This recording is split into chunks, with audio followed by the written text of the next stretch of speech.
We're here for another episode of the NRG Insights, which is where we speak to successful brokers and broker owners and just kind of discuss what they're doing with their business and how they've built it and that kind of thing. And today we have Daniel Sovitch from LifeFS. So first of all, thanks, Daniel. Thanks for taking time out to speak to us. Thank you for having me. Good. And so if we can just start, as always, if you can kind of tell me about your LifeFS journey and where you've got to and where you've been and that kind of thing, that'd be fantastic. Sure. So I started the industry around 20 years ago in 2002. I worked for a specialist lending packager. When I started the company, it was a really interesting journey. There was sort of around 15, 20 people, and within 4 years, we grew to 150 people. So it was an incredible opportunity and journey for me where I was able to be a part of a company that had such rapid growth in such a short space of time. So I learned the highs and lows of seeing a company grow and fight through challenges. And I was an underwriter there, and then I was managing an underwriting team. I managed one of the most successful underwriting teams that they had. And after around 4 years, I just felt that my growth within the company was limited. So I thought that the best and next opportunity for me would be to move into broking, understanding a mortgage from the back end, and then moving into the front end just gave me a little bit of an edge. So I moved into mortgage broking. And then around 10 years ago, we set up Life Financial Solutions as a boutique financial services practice. And it's only really the last few years that we departmentalized. So what we decided to do was split the company into specialists. So what we are now is a one-stop shop for clients. They will come to us and have a specialist advisor in whether it's specialist property finance, conventional whole of market mortgage lending, pensions, investments and protection. So we've got a team in each area. And that's what we're trying to build and push now. Good. So talk to me about your target market. Who are you? Where's the majority of your business come from? It's quite a range, actually. I mean, me personally, over the last few years, I've been specializing more in the specialist property finance sector. So I work with property developers, property traders, portfolio landlords. I do a lot of development finance, bridging finance, commercial finance. I mean, that's me personally. As a company, our bread and butter is conventional mortgage lending. We work with we're very lucky and fortunate to be able to work with a lot of high net worth clients, be it equity partners of legal 500 law firms, some of the biggest property traders in the country, individuals that are at director level at some of the large investment banks. But on the flip side, I also work with a number of clients in all different categories, really. Yeah. So in regards to that, because obviously the majority of your business is the high net worth side of things, which like every broker starting out wants to do.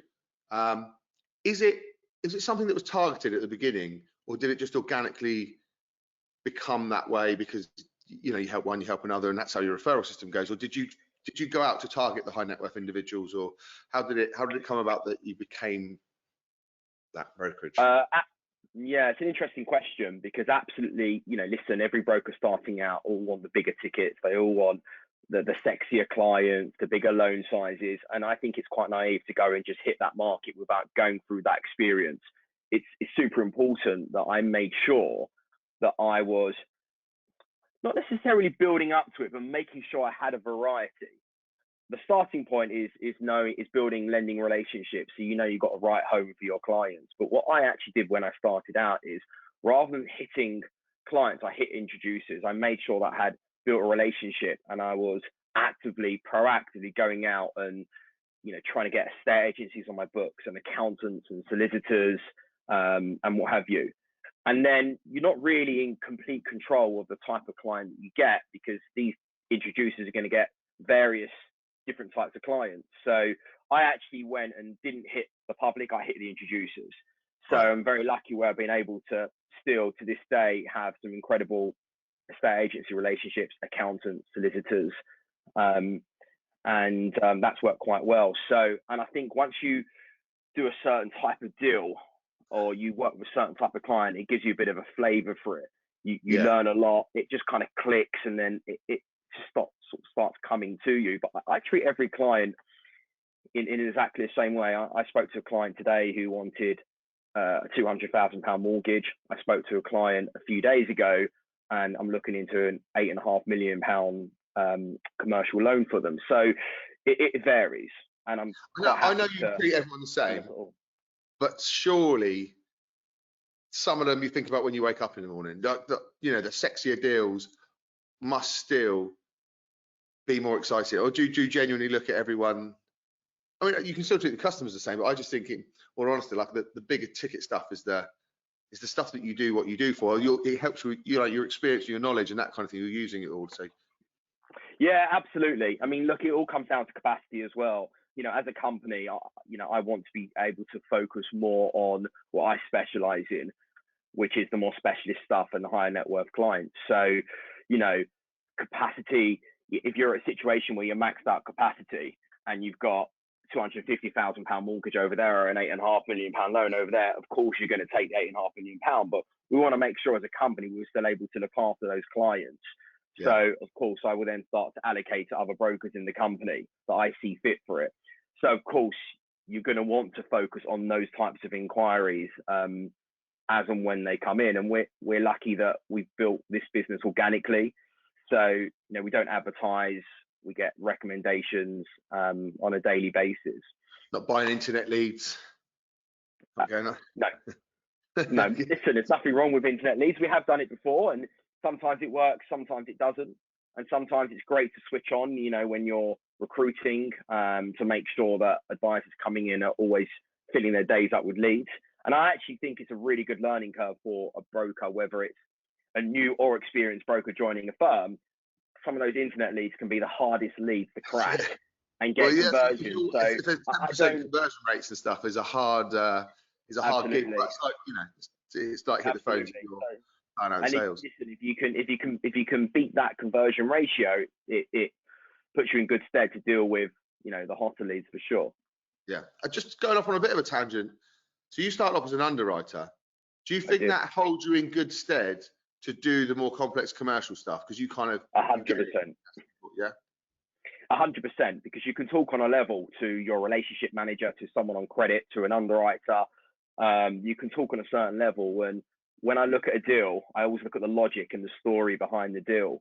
So when underwriters come back, whether it's Santander or Halifax, or that's if you get access to those underwriters these days, or someone at a more specialist lender, you know how to challenge them. You know how to present a case. You know how to put a case apart and put it back together again.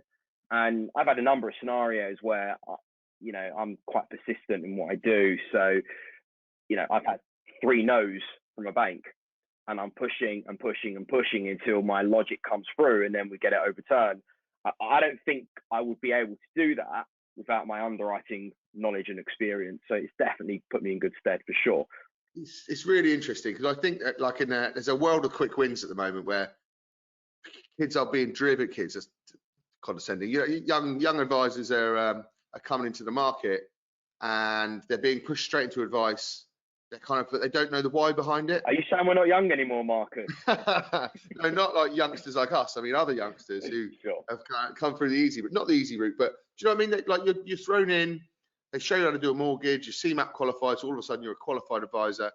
But actually, do you understand the why behind it? Do you understand how to package a case? So I just think, but they're going through underwriting, going through admin probably isn't the most exciting for some of them, because they want to come in, they want a big ready straight away. But realistically, it sets you up nicely for if you're looking for a long-term career, to understand the why behind the reasons, as opposed to just, this gets declined or it doesn't, is really important. I do think we lose that a bit with these guys that are rushed in, through your 2-week CMAP, chucked in the back of an estate agent. It's a tough gig. 100%. I think there's 2 types of mortgage brokers or consultants, if you like, in the industry. There's what's called order takers, and there's advisors. And I think what you're describing there is a bit more of an order taker. You fact find a client, you identify the loan to value, have a look at their income, you go to your Tri-Golden mortgage brain, and then there you go. You select the rate, the lender. You don't really know what you're doing. I always say to my guys, drive the BDMs mad. I don't care. Ask the question. keep asking questions. That's how you will learn. Sometimes I can be 98% and it's that 2% of doubt where I will do that research. I will speak to the BDM at the lender and just make sure that I'm crossing the I's and dot the T's. So I can go, and when I'm presenting to my clients, we take pride in making sure we're getting it right first time. We don't always get it right first time. And actually you do get clients that get a little bit frustrated with that process because, you know, and I'm sure if there's any mortgage brokers listening, they'll feel this frustration when you speak to a client, start asking them questions to say, you don't need to know about that. Just tell me what the best interest rate is. Yeah. And that's one of the most, and God, that is one of the most frustrating scenarios. And you have to educate them. That's the key word, education. And say, look, my job is to pre-underwrite, it's to preempt. So it's a seamless journey for you. So when we make that decision as to what bank or what the right home is for your mortgage, we like to think that we've done all the hard work initially, and then it's a much more straightforward, seamless journey. You'd like to think so, although right now, the way lenders behave and their 15, 20 working day turnaround to look at a bit of ID. But that's really the best approach. And thankfully, that's worked successfully for us. I also feel, and obviously I'm always opinionated on the robo advice side of things, and what fintech tried to do, apparently, closing down the mortgage industry and revolutionizing it and that kind of thing. I don't think they took that into account. I just don't think that they realized how much underwriting, how much knowledge has to go in. It's not a tick box exercise. It's a weird industry to try and revolutionize when it takes a guy like yourself years and years of just learning and getting it right, or getting it wrong, getting better, improving the process, that kind of thing. That I think coming in and saying it was going to be the end of well, it's showing at the moment with the redundancies and the companies going under and that kind of thing, that it's a market where you can always try and improve, try and get better, and like you say, knowledge is key, and it's you never know everything. Knowledge is power. You cannot put a price on knowledge, and also relationships. Sometimes, probably more so, I think, in the specialist lending world, bridging commercial development, I actually think who you know can be more important than what you know. Yeah. Because that's a very, very different world, and the relationship that you have with these lenders is so important. I think that puts you in a much stronger position when you're dealing with specialist finance, for sure, because you're always pulling in favors, you're negotiating terms, and you just can't put a price on that. Yeah.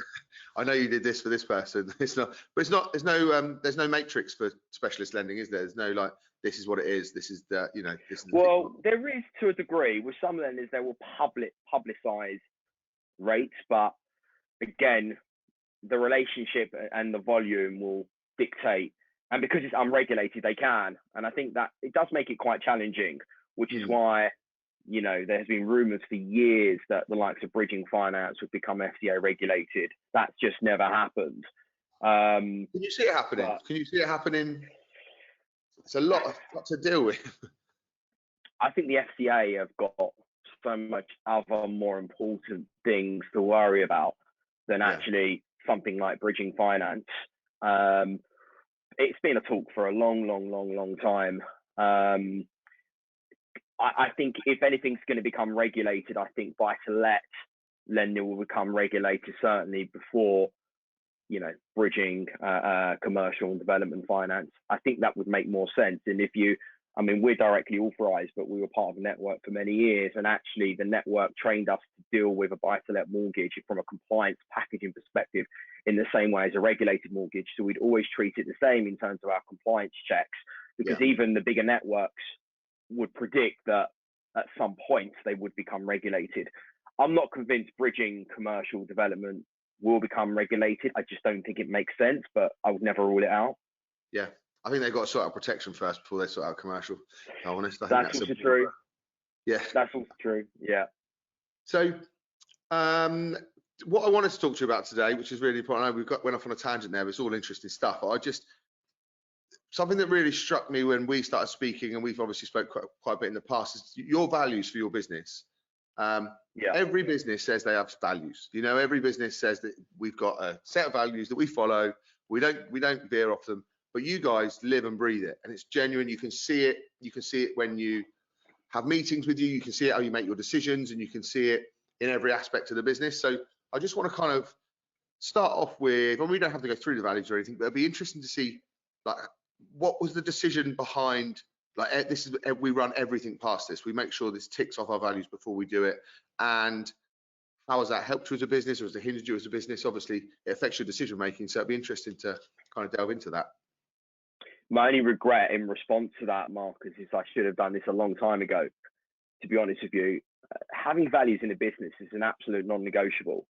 Yeah. I think that the majority of businesses that live and breathe by their values will not only apply to their business, but I'm sure it apply to many businesses as well. I think a couple of things kind of triggered that moment where we said we need to have values. One thing is, a number of years ago, we had certain individuals that created best way of wording this, maybe toxic atmospheres at times. And like with every business, certainly when you're first starting out, your absolute focus is bottom line profit. And a couple of these people were actually good business writers. And it's very hard. A toxic good business writer is a killer, isn't it? Absolutely. And it's very, very hard to say, what do we do? We've got an individual that has a bad attitude in the business, but they're paying our rent and more. And when you're learning and when you've just started out as a business, you have this kind of commercial naivety where you think, just swallow it, let it go. We need money. And a lot of businesses would make that mistake. And more recently, I learned a saying which I really like, which is rather a hole than an arsehole. Excuse my language. And I learned a theory called the SAC theory, which stands for skills, attitude, and knowledge. And the theory behind that is you can have all the skills and knowledge in the world, but you don't have the right attitude, you won't be successful. But actually, if you flip that round, if you have the right attitude, you can develop your skills, you can develop your knowledge. Yeah, attitude is the one that's really hard to train someone on. You can't. Spot on. You're absolutely spot on. And you can strip out a number of different traits of what makes someone have a good attitude, but actually what it really boils down to is values. And a couple of years ago, or a year or so ago, we decided to partner up with a consultancy firm, as myself and my co-owner Jamie Kent, we're pretty much full-time business writers. And like lots of businesses, you're trying to build a business with value that relies less on the owners. And we knew that we needed to support there because we lacked capacity. We're so busy writing business. So we found a company that were a good fit for us to help us kind of build our roadmap for the next 3 to 5 years. And actually, one of the first things, it sometimes you get told something you already know, but you never actually done anything about it. And one of the first things they said to us is, guys, you can't build a business and you cannot get to the levels that you want to get to and build the value of the business in terms of the monetary value if you do not understand what the core values of your business is. So actually, we invested a lot of time, several hours and days, into understanding, identifying what the values of the business are. And when I say values of the business, they apply internally and externally. So we work with the team because it's actually important that the people within the business, they need to be aligned. So actually, with some support and some guidance, we spent several hours where they ended up coming up with the values that we now have in the business today: be passionate, take ownership, be adaptable, go above and beyond, and be trustworthy. And we're now measuring people on that. And as I say to you, Marcus, and said to recruitment advisors in the past, candidates do not get through our door if they're not aligned with our values. And we can spot it as well. Because you all do it, you spot it from a mile off. I think sometimes I said to your colleague Gemma the other day, sometimes you can't put your finger on it, you just know. And, which is why we've built in our interviewing process, we've actually built a stage in the middle, which is a Zoom with a colleague of mine, which is all about values. We're not interested, it's purely focused on getting a feel for what they understand about our values, why they're important, and actually getting a feel for their values and really what stands out for them. And it's so important. So we now measure our staff. They have half-yearly appraisals, and that appraisals is split into two sections.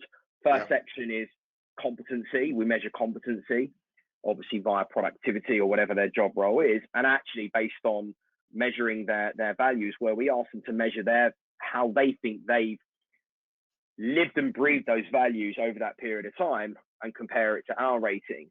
And what we've also done in addition to that is we've actually, by anonymous voting, we've got value champions in the business who are accountable for making sure that everyone in that business is aligned to the value that they're championing. It sounds cheesy, but my God, it doesn't sound cheesy to me, because it works. And we, I think that's what we were keen on speaking to you at the beginning because of that. And it's amazing, actually, how it becomes unconscious now. Certainly to me, it does.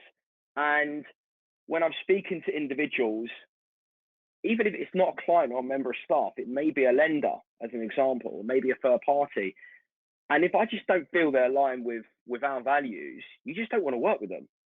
It's really funny that you say that it's subconscious now, because it's true, and it's a little bit like gratitude for us. So we start about 18 months ago, it's part of our and it sounds weird when you first doing it, because you have to be conscious of everything, don't you? Like with your values, you have to be conscious that you're doing the right thing, and then all of a sudden it's not weird for us. And someone might join a meeting and think it sounds a bit weird because of what we're saying to each other, but it's just second nature in the end. And then, like you say, you do end up being more aligned with people that you need to be, because and you spot it where you hear, not that we're going to have a discussion about politics right now, but I was watching Mr. Sunak.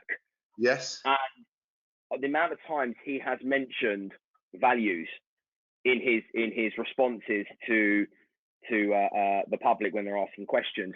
Now, I probably would never have spotted something like that before. It probably just would have, you listen to certain things, and every time he uses the word values and talks about what his values are, that really, suddenly he's got my attention. Whether I think he's the right candidate or not. Yeah, whether he actually lives by them is a little bit different. I'm not, again, I say we won't talk about politics, we also won't talk about football. But another very quick example, there was a trailer to a documentary series, All or Nothing, Mikel Arteta. And actually in that trailer for Arsenal, the first thing he says is, we have core values that are non-negotiable here, which I think, I can't remember what they were now, but resilience and togetherness, and people that are listening that are Arsenal fans probably saying, no, that's not what he said.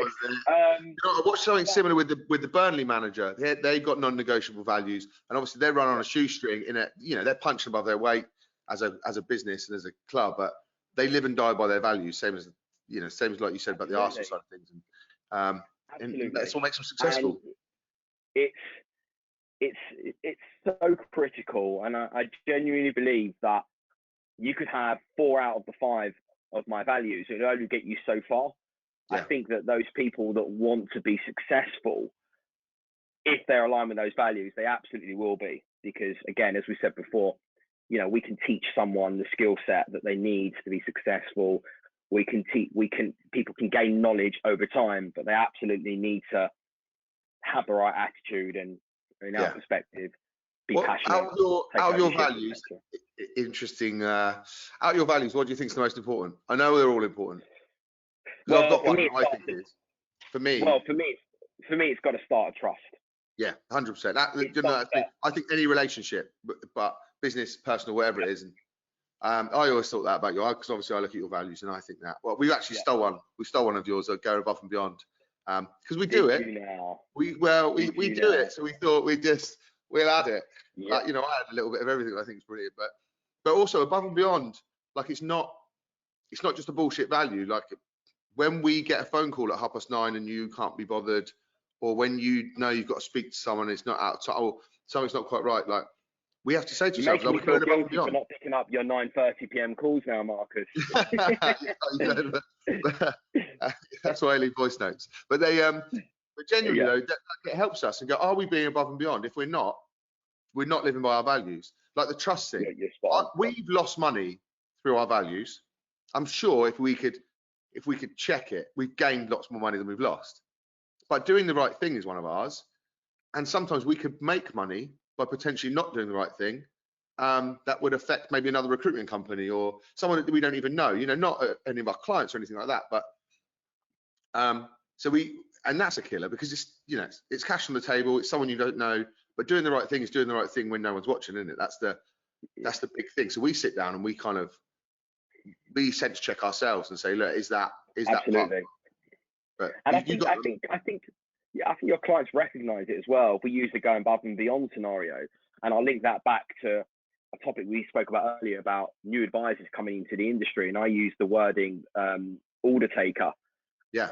And I think, and you asked me about how you go and get, what was my strategy in terms of trying to win the bigger ticket loans and the more specialist clients, higher net worth, etc. And the going above and beyond piece is absolutely crucial. Clients, whatever level they are, they want to see you as an advisor going above and beyond. They want to see you fight with a lender. They want to see you work overtime. We target our case managers. They have various different targets, and one of those is average offer turnaround. They're incentivized on the average offer turnaround, because you ask a client, what's the first thing they want? They say they want my mortgage approved as quickly as possible. Yeah. So those that are in my team, my mortgage case managers, those that are hitting those targets can only be hitting those targets if they're going above and beyond. Yeah. And I think the clients really do recognize that. And that, again, really does help promote the business, help get more recommendations. There's nothing worse than, sorry, it's 5 o'clock, I can't talk to you. When your livelihood is at stake, you're trying to buy your dream home or trying to secure finance and you can't get hold of someone. Nothing worse than that. But that's interesting, actually, just about something I wrote on LinkedIn this morning, like something I pick up from all our great clients is you're not thinking about you're thinking about what the client needs. Like, you're not just putting in a bullshit KPI because you want to make more money. You put in a KPI that the clients actually care about, and you delve, like we do with you guys, you delve into your clients' problems, because our problems aren't yours, they're not relevant. Your clients' problems are your most relevant issues, and how do you solve them? And then, how do you KPI your business around those, as opposed to just, money in the bank, because that's a byproduct. It doesn't. Absolutely, no, 100%, completely agree with that. Good. And so my next question, I always ask this, and you kind of touched on it earlier on, one of them when you said, the only thing I regret is not doing it sooner. If you could go back and kind of start again, what would you do differently? What would you, not regret, because you shouldn't, everyone says they don't have regrets in business, but what would you have changed? It's a difficult question to ask, because your natural reaction to that question would be thinking about the mistakes that you've made and then saying, I would have done this differently to have not made those mistakes. But actually, to develop as an individual, whether it's develop as a mortgage advisor, financial advisor, business owner, entrepreneur, whatever you want to call it, you need to make those mistakes. Yeah. So, I think making the mistakes that you make going through your career, and like I said, I've been doing this for 20 years, I needed to make those mistakes in order to learn. I use the example about having an individual or individuals in my business that were a little bit toxic in the early days, and that helped trigger that moment. But actually, is there an argument that I wouldn't have core values today if I had a business that always had, which is unrealistic these days, that always had 100% of your manpower with incredible attitude? So maybe I needed that person in the business. So I don't think I would have really changed anything. I feel that I spent the right amount of time. The one thing, some of the good decisions that I made was going employed and spending that time in an employed environment. A lot of people, and that you interview people on a daily basis. I wish I was interviewing people on a daily basis if there was candidates there. I wish you were. And you often find people want to jump too quickly, or everyone wants it now. Everyone wants it now. Exactly that. And I often say to people, actually, one of the the best experience I had was working for a smaller, growing, younger company, because I was able to learn. It was very easy for me to walk across the room into the accounts department, into the IT department, into the sales department, into underwriting department. We were small enough that I could, pick people and learn. You go and work in a big corporate and become a number, and no disrespect, because actually people have built incredible careers off doing that. But it depends what you want. I personally feel that was a good decision for me. But going back to the question about what would I change? Would you have got your consultancy business quicker if you could go back? Or actually, rather than answer that, how much did that change your business? Because we've done the same thing. We had external people look at our business and tell us where we were not going right, and it was like a light bulb going off. So I don't know how did that change your business? I don't think I would have got it any earlier, because I think there's certain key lessons that we needed to learn. And in business, trial and error. Would you have been ready for it? I don't think we were ready for it. I genuinely don't think we're ready for it as a business. Very often, sometimes you just have to swallow your pride. And a lot of people think they're doing everything right, and what more can we be doing? And it's an investment of not just money but time as well. And I just don't think we were ready. We were talking about this with someone the other day. Imagine having the mindset of thinking you've got everything right. That's really sad for me, because this is as good as it gets.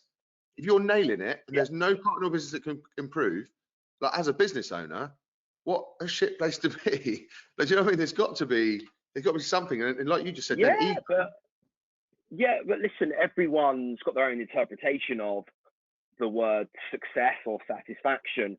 You have some people that they just want a nice lifestyle business, and they're sitting there thinking, I'm doing everything right. This is great, because actually I'm able to enjoy all the great things in life that I like to do, whatever their hobbies are, and I've got a business that's paying for that, and there's absolutely nothing wrong with that. On the flip side, you've got people that go the other way, that are working day in, day out to build an empire because that's their ambition, but they're not able to fulfill other things in life that are satisfactory or they want. Sometimes people don't really know what they want. And I actually don't think there's a right or wrong. I think what's important is, if you don't think it's right, there's only so far you can go before you say, do you know what, actually I need some help. Yeah. And it wasn't that we always, myself and Jamie, my business partner, we had a vision, but we just, again, capacity was one of the key reasons why we said, we don't have 8 hours a day that we can spend, in the business, on the business. Amazing, wouldn't it? It'd be amazing if you could just run the business. Absolutely. So, and that was one of the reasons why. And I think we needed to go through a journey of trial and error, of making mistakes, seeing people come in, seeing people come out, seeing things click, why they're clicking. And then, when this company came in, they opened our eyes to so many different things. And of course, with values being probably the first implementation we had to do. And for sure, that's been successful. Good. And you kind of, you touched on something earlier on that I think is really relevant, because some people don't like the coaching thing. They go, like you said, they think they finished the article, but a lot of the stuff you already know, it's a little bit like a therapy session. I find, getting outside help is that most of the things, you just haven't actioned them, you haven't implemented them. They're deep in the back of your mind that was a good idea, then the phone rings, So absolutely nothing else. It just gives you an extra couple of hours a month where you're looking at your business rather than working in it. Because like you're selling a mortgage. When we get off this, you're broking a deal. When I get off this, I'm speaking to a candidate or a client. So there's a million things that go on that you just don't get the opportunity to. I think it's relevant. Absolutely. And I think the key word there is accountability, because having a company that you're working with, that you're investing a lot of time and money into companies like that, and it gives you that accountability, because we say to them all the time, which we don't need to say to them, to be fair, but we have no issues with them disciplining us and saying, but you haven't done this and you haven't done that. And actually, when you're spending that kind of money as well, investing that time, it makes you feel more like we absolutely need to do it. So you're pot committed, aren't you? So you're going to do it. We compared it to like having a personal trainer. If you're an experienced gym goer, as an example, You go to the gym, you think you know what you're doing, or you have an idea of what you want to do, or how much you want to lift, or how far you want to run, and you know how to do it. But like most people, they'll do it, the motivation goes like that, and then other things in their life take over. And you say, go and see a personal trainer. I don't need to see a personal trainer. I know what to do in the gym. But actually, they make you do it. They make you accountable. They give you routine. And because you know you're spending that money, you feel like you have to do it. And that's the theory that we took for when we made the decision to work with a consultancy firm that would help us and coach us to grow. That's a really good analogy. It is relevant because loads of people do it. You see it in the gym all the time. You don't change. You go because you know what you're doing. You stay the same forever because you don't know what you don't know. So it's exactly the same. And then, yeah, funny enough, I got a PT this year. I've been going to the gym for 20 years. I got a PT this year and I changed shapes that I couldn't do before, even though I know exactly I know what to eat. I know how to train, but someone actually going, you're not doing it all the time. You're missing stuff. Your technique's not quite right. Whatever it is, it's a massive thing. So hopefully people listen to that, especially if they're new in business. Like, I don't think I'm the same as you. I don't think 10 years ago I would have been open to. I was probably too egotistical. I wouldn't have been open to like coaching, consultancy, that kind of thing. But if people take anything from this new business, is you do not know what you don't know until someone is looking at your business from the outside, and it's like it's life changing, eye opening. It's such a useful tool. 100%. Good. So what I also want to talk to you about, which I do think is relevant, especially because we do get a lot of new brokers in this and lots of guys who are, I mean, there's 800 odd people that listen to it eventually, but a lot of those guys are thinking about starting up a new business. So it's really relevant to them. But I think one of the things that you've done, which I think is impressive, and a lot of businesses do, and a lot of businesses don't, they miss out on this opportunity, is you've built like a solid infrastructure of management, kind of tiered down, growing the team around that kind of structure, getting your operations side sorted before really blowing up the team. Because you could, with what you've got at the moment, you can scale that team and you can keep scaling it, and you've got the structure in place. Talk to me about that as how that's been important to you kind of as a business. Yeah, it's very, very important. Again, depending on how much you want to grow as a business, and growth doesn't necessarily mean revenue. It doesn't necessarily mean people. It doesn't necessarily mean reputation. There are a number of variables as to how you define growth. Yeah. But I think if we focus on the people side of it first, because people have to come first. It's absolutely key. You can't grow without having good people around you. But in order to have and grow more people around you, you need infrastructure. Super important. And infrastructure, every business is different.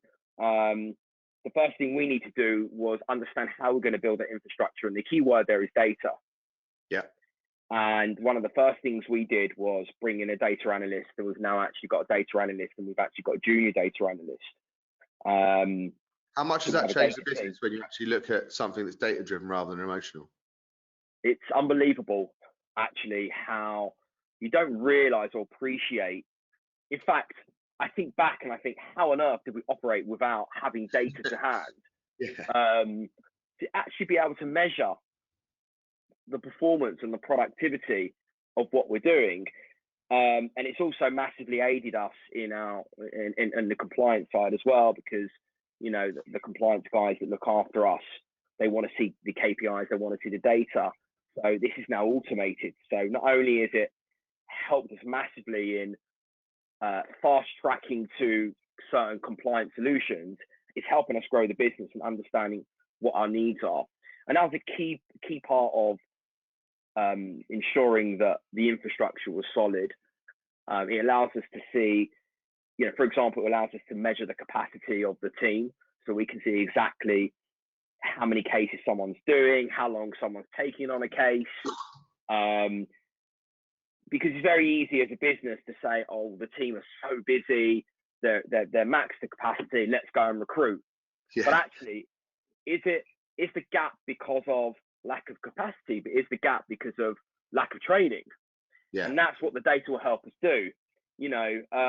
What it's also allowed us to do is see where people specialize. So we've got, for example, the data guys will produce a KPI on where some of the advisors are where their conversion ratios are better. And then we can then say, actually, are we then better off giving this person those types of cases, and then bringing someone new in, or finding someone else to give the other types of cases where they're not so good at converting. It's just little KPIs like that I think are quite crucial, and I think are integral to the infrastructure and the operational side of the business.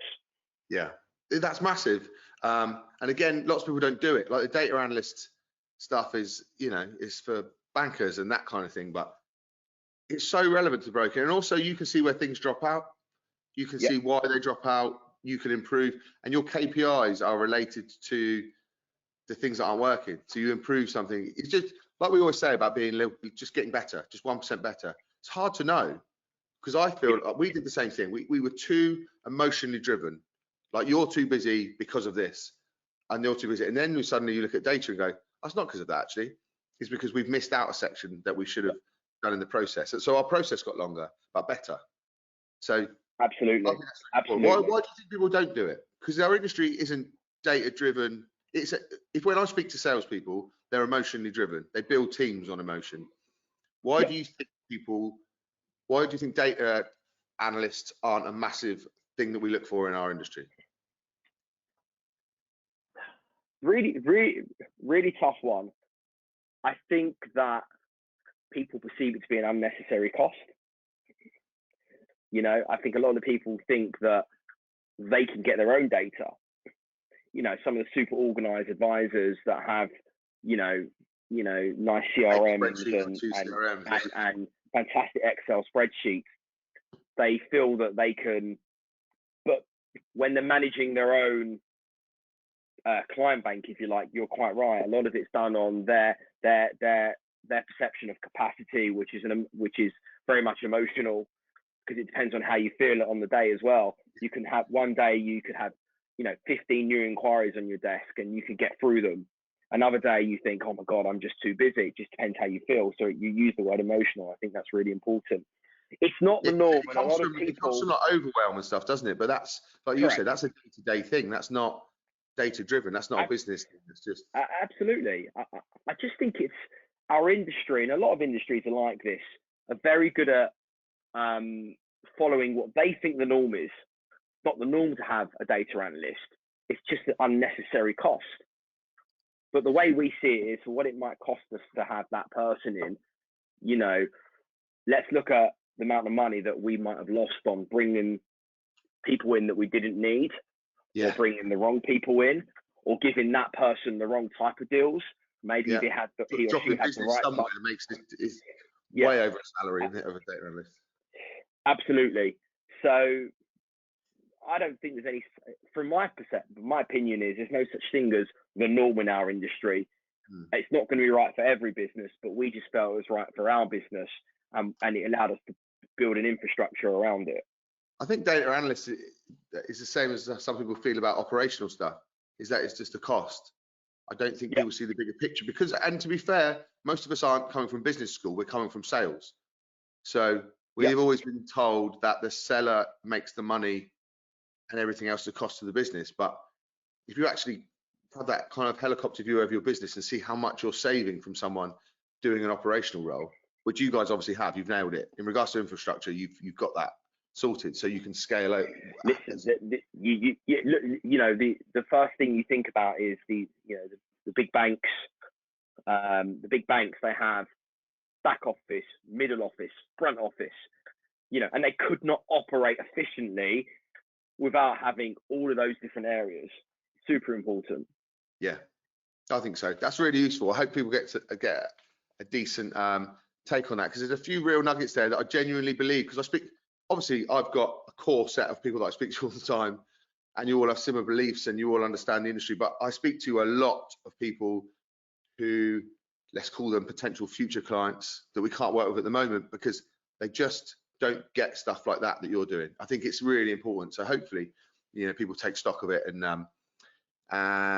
listen in, because I think your 20 years, number one, I think the most important thing you said today is there's nothing wrong with doing the kind of the hard graft, if you like, behind understanding why you do stuff, doing that, that kind of thing, living by your values and infrastructure. So I've taken them away from you, so you can't answer that. It's got to be something different now. But so this will be my last question. But if I'm a young broker now and I'm looking at starting my own business, if there's a takeaway that they could get today, what would you advise someone who's looking to get involved and start potentially like the kind of thing that you have? What would you say to them? Firstly, if you're a young broker and new in the industry, looking to start your own business, I would firstly completely change that decision and go into an employed environment first. Yeah. And we are recruiting, by the way. Am I allowed to say that? Yeah, of course you are. I think.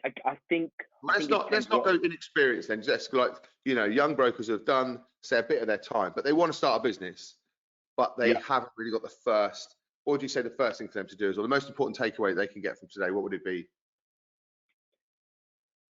I think map it out.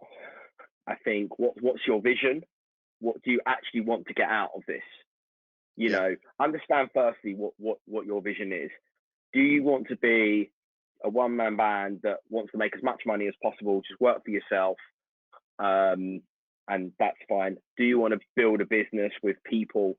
Firstly, understand what you actually want, and note it down. And you've got to understand, what do I want? And then you've got to start almost writing a business plan. I think that's quite important. Again, that's something that you asked me earlier about, if there's something I could change. And actually, as I'm talking, I'm thinking we took too long in our journey as a business to go and actually write a business plan. It should have been something we should have done a lot earlier, because what it does is it gives you focus. Yeah. And it allows you to see, actually, this is what I want out of this. I've now got a journey, and I think I know how to get there, and I've mapped it all out. And it might not always go according to plan, and you will have what we call quarterly resets. But I think, again, and I think that's really important. So if you're someone that's about to start their own business as a mortgage broker, have a think of exactly what you want. Why are you starting your own business? What do you want to get out of it? What are your goals? What are your targets? What are your objections? And note it down. Build a journey, build a plan, and laser focus on it. Amazing. Good. That's such good advice. And we try and say it to everybody. It's so strange the amount of people we talk to when they're like, they're early on in the journey, and they want to, and they say, what does it look like in 3 years' time then? Where are you? And they don't know, because we can work backwards from that. But it's hard when you're making up as you go along. So that's great advice. I really appreciate that. So that's the end of the interview. This is the bit where I do the promotion stuff that I always forget to do. So hopefully the full interview will be on our blog, which is on our website. It's also on YouTube. It'll also come out as a podcast on our Spotify. Daniel, if people want to get hold of you and they want to ask you questions, how do they get hold of you and the business?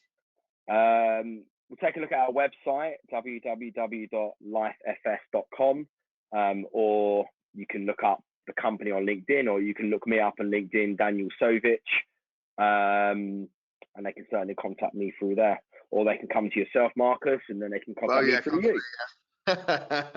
That's really useful. I really appreciate your time, Daniel. Hopefully that's helped a lot of people, and I will speak to you soon.